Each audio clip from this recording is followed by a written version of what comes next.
పలాసలో మంత్రి సీదిరి అప్పలరాజు ఇంటికి అంగన్వాడీలు ముట్టడించారు. దీంతో అక్కడకు పోలీసులు చేరుకొని అడ్డుకోవడంతో పోలీసులకు అంగన్వాడీలకు మధ్య వాగ్వాదం తోపులాట జరిగింది. దీంతో మంత్రి అప్పలరాజు ఇంటి వద్ద బైఠాయించి నినాదాలు తెలిపారు. లాఠీలకు తూటాలకు ఉద్యమాలు ఆగవు అంటూ నినాదాలిచ్చారు. ఆగది పోరాటం, ఆకల మంటలు పోరాటం అంటూ పెద్ద ఎత్తున ప్రభుత్వంకి వ్యతిరేకంగా నినాదాలు చేశారు. జగన్మోహన్ రెడ్డి మా యొక్క కష్టాలు నీకు తెలియడం లేదా, ఏసులో నీవు ఎండల్లో మేము అంటూ ఆందోళన చేశారు.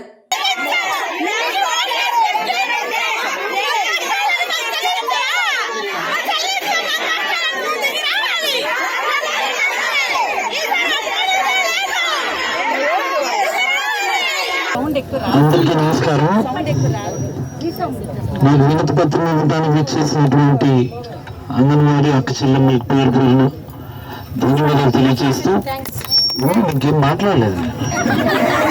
అప్పుడే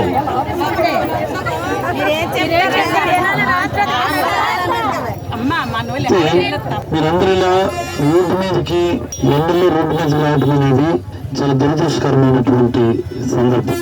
అయినా సరే మీ అందరికీ నేను ఒక విషయం చెప్పదలుచుకున్నాను. నేను రాష్ట్ర వ్యాప్తంగా చూస్తే చాలా మంది అంగన్వాడీ అక్కలు రకరకాల ప్రదర్శనల ద్వారాను, లేకపోతే రకరకాల పాటల రూపంలోను, రకరకాల రూపంలో నిరసన వ్యక్తం చేయడం వరకు ఓకే, కానీ జగన్మోహన్ రెడ్డి గారి వ్యక్తిత్వాన్ని తగ్గించే విధంగా కొంతమంది అక్క చెల్లెళ్ళు మాట్లాడడం అనేది చాలా బాధాకరం. ఇది మీకు కూడా అనిపించాలి. ఇది నేను చెప్పింది కరెక్టే కదా?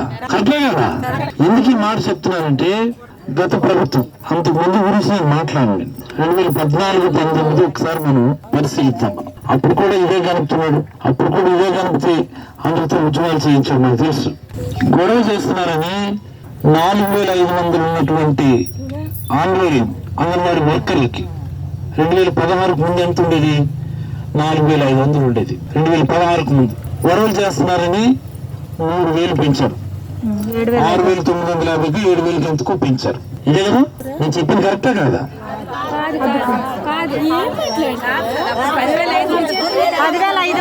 6950 అంటున్నాను, 7000 అంటున్నాను. 10500 చేశారు. ఎన్నికలకు ముందు పాదయాత్ర సమయంలో అందరూ జగన్మోహన్ రెడ్డి గారి దగ్గరికి వెళ్ళిన తర్వాత మనం ఇప్పుడు చెప్పాం జీతం పెంచుతామని చెప్తే ఎన్నికలకు ముందుకు జీవో ఇచ్చారు మీకు. మనం వచ్చిన తర్వాత 11,500కి ఎంతకో మీకు చేసాం. 1000 రూపాయలు పెంచారు. అవునా? 10,500 మీకు ఎప్పటి నుంచి ఇచ్చారు? మీకు 2009 నుంచి ఇచ్చారు. 2010 నుంచి ఇచ్చారు సార్. 2015 నుంచి ఇచ్చారు. 2018 నుంచి ఎన్నికల ముందు జగన్మోహన్ రెడ్డి గారు పాదయాత్రలో మనం చేస్తామని 2016 నుంచి ఇచ్చారు.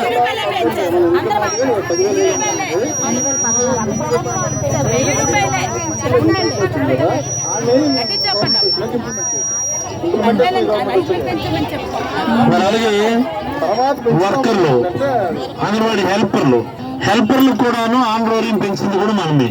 మీరు ఎప్పటి నుంచో 20 సంవత్సరాల నుంచి అడుగుతున్నారు ప్రమోషన్ల గురించి. ఎవరు పట్టించుకున్నది లేదు, కనీసం దాని మీద స్పందించింది లేదు. మనం వచ్చిన తర్వాత వర్కర్స్ నుంచి సూపరింటెండెంట్లకు ప్రమోషన్ ఇచ్చాం. మీకు మాకు ఏజ్ 45 సంవత్సరాలకి పెట్టారు, మాకు ఏజ్ కూడా పెంచండి అంటే అది కూడా మనం పెంచామని. మరి అలాగే ప్రతిసారి వండుకోవడం ఇబ్బంది అవుతుంది అనుకుంటే కొంతమంది టేక్ హోమ్ రేషన్ మాకు కావాలనుకుంటే దానికి ఆలోచిస్తాం. మీరు ఇప్పుడు కొన్ని 14 డిమాండ్లు పెడితే సుమారుగా 11-12 డిమాండ్లకి ఒప్పుకున్నాము. గ్రాట్యుటీ అనేది మన ప్రభుత్వ పరిధిలోది కాదు.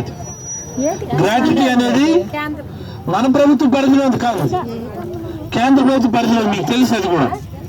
అండ్ మోస్ట్ ఇంపార్టెంట్లీ అంగన్వాడీలకు ఇచ్చినటువంటి జీతాలు మనకున్నటువంటి 29-30 రాష్ట్రాలు తీసుకుంటే మనము హైయెస్ట్ ఎవరిస్తున్నారని తీసుకుంటే మనది 6వ place. Month out of the 29 states. Anganwadi హెల్పర్లు తీసుకుంటే మనది 4వ ప్లేస్. మంత్ నేను చెప్పదలుచుకున్నది ఏంటంటే, మీ డిమాండ్లు సహేతుకమైనవి కాదనో నేను చెప్పడంలా. మేబీ మీరు అడిగే దానిలో కొంత వాస్తవికత ఉండొచ్చు.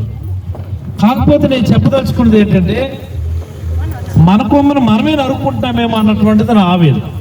జగన్మోహన్ రెడ్డి గారు ఇచ్చేవారే తప్ప ఉంచేవారు కాదు. ఎప్పుడు కూడా అడిగేదానికి మనం మీ నిరసన వ్యక్తం చేయొచ్చు, తప్పులేదు. కానీ ఆయన వ్యక్తిత్వాన్ని తగ్గించే విధంగా ఈరోజు ప్రతి పేదవాడికి మంచి చేస్తున్నటువంటి ముఖ్యమంత్రి గతంలో ఎవరు మన చదువుల కోసం, మన ముసలోళ్ళ పెన్షన్ల కోసం, మన ఇళ్ళ కోసం, లేకపోతే మన రుణాల కోసం, దీనికోసం ఏ ముఖ్యమంత్రి ఆలోచించారు?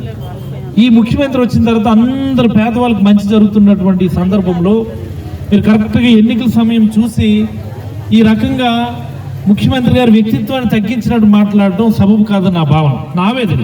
బట్ అడిగేదానికి ఒక ప్లాట్ఫామ్ ఉంది. ఎస్ సార్, మాకు గ్రాట్యుటీ ఇవ్వండి, మాకు జీతాలు పెంచండి అన్నటువంటిది అడిగేదానికి ఒక పద్ధతి ఉంది. మా నాయకుడు ఎక్కడ పారిపోడు, మా నాయకుడు మళ్ళీ మన ముఖ్యమంత్రి అవుతాడు. ఈ రోజు అవుతుందని అనుకుంటున్నాను, ఈ రోజు కాకపోతే రేపు జరుగుతుంది అనుకుంటున్నాను, రేపు కాకపోతే ఎల్లుండి జరుగుతుంది అనుకుంటున్నాను. బట్ ఈ ప్రభుత్వంలోనే, జగన్మోహన్ రెడ్డి గారి హయాంలోనే ఏ పేదవాడి సమస్య అయినా పరిష్కారం అవ్వాలి తప్ప ఆ పెత్తందారుల ప్రభుత్వంలో జరగదన్నది మీరు అందరూ గమనించాలని మనస్ఫూర్తిగా మీకు అందరికైతే నేను తెలియజేస్తా ఉన్నాను.